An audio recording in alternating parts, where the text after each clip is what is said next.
Kiitos kun tulit ottamaan Söriltä hymyvinkkejä. Ja mitäs hymy sulle tarkoittaa? No se on oikeastaan se on jokapäiväinen juttu. Se kertoo yleensä mun mielentilasta totta kai paljon, mutta se on ehkä sellainen jokapäiväinen juttu työssä, arjessa, kaikkialla. Mä toivottavasti se tarttuu myös muihin oikeastaan, että se on se mun periaate, miksi mä hymyilen myös. Totta kai itteni takia, mutta myös muiden.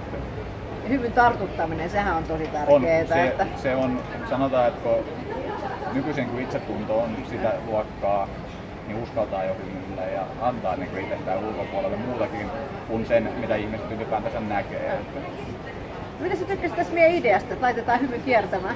Tämä on ihan mahtavaa, siis mä tykkään tällaisesta, oikeesti tykkään.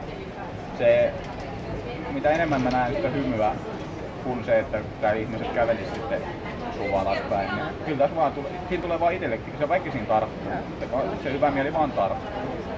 Se on semmoinen, että olisi sitten pisarat tai säteilytartunta, niin kaikki käy. Kaikki käy.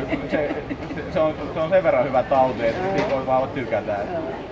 No mitä sitten tämmöinen virtuaalireaalimaailma, tämmöinen VR-buutti, niin mitäs tämmöinen tuntui?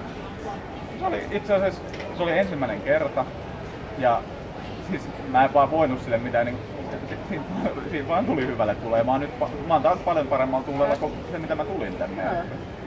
Et se on Lahdesta asti tänne emäntä tulee koulutukseen ja mä saan sitten pyöriä täällä ja katsella vähän ihmisiä ja ympäristöä, niin kyllä tää oli ihan ainutlaatuinen ja hyvä kokemus. Tää itse asiassa Videokopin maailman ensi ilta, että on siinäkin myös ainutlaatuinen. Kyllä taas kannatti. Loistavaa, suuret kiitokset ja hymyillään. Aivan varmasti. Hyvä.